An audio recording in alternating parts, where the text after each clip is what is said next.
Hi everyone, today I'm going to talk to you a little bit about flexible seating and flexible learning. So to start off with flexible seating, I hope the first thing that doesn't come to mind is what do I need to buy? Um, Flexible seating isn't about what you need to purchase. There's things around your room that you can already make into a flexible seating environment. Think about lowering what you already have. If you have high desks, maybe lower them down a little bit so that you have different levels of learning. A lot about flexible seating is just getting rid of things that you already have and opening up the space for students to pick areas where they feel comfortable in. So just a few things to get started. I recommend starting with a mini lesson where you're really teaching through each section of your room. So this is how you would use this center of your room. This is how you would use this corner. This is called their reading spot. You're going to use it this way, and really teach into what each section would look like when students are sitting there. I also recommend allowing each student to try out each space. What you'll notice is that they might not realize what a good space for them would be. So allowing them to really try on that space that for the first few days, that really allows them to decide what's a good learning space for them and what they need.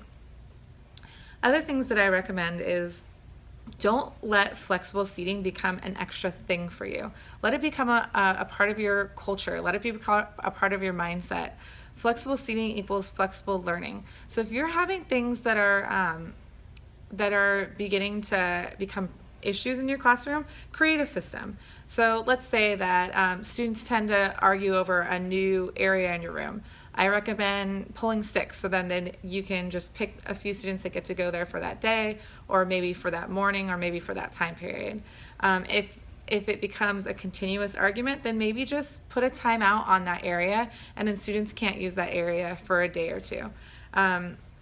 Really, it's just all about them learning the new way of how they're going to sit in their classroom. There's going to be hiccups, and this is going to take a little while. So give it a week, give it a few weeks, let them kind of settle into this, and you'll already see just a different way of a way that the students are learning in your classroom, and a different feel for even how you're teaching in your classroom. So I keep reiterating flexible seating and flexible learning because I think that goes hand in hand. I think one thing that you want to keep in mind is that throughout your day, you can really create kind of a workshop model. So if you're doing Readers and Writers workshop, then you're already allowing your students that time for them to go out and find a place that they are comfortable in reading and they're comfortable in writing. So think about it in math. This could also be like a math workshop time. Maybe you're doing rotations. Maybe you're not doing rotations.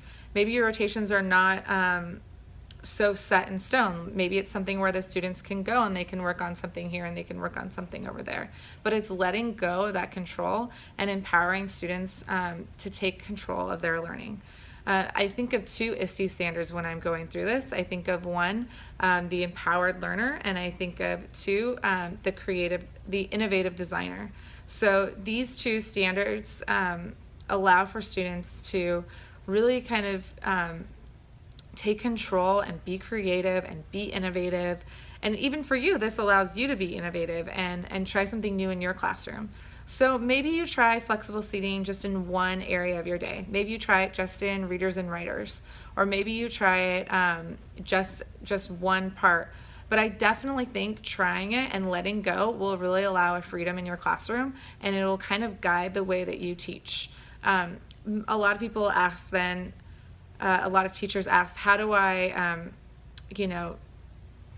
do students have a home base? Yes, you can absolutely assign a home base. I recommend kind of it being down on the carpet in front of an area where you maybe need to check in or share out or do a mini lesson, however you feel. But have it kind of be in one little area, and that could be your home base. Okay, everybody, back to the carpet, have a home base, and then that could be a quick place for you to take roll, whatever you need to do.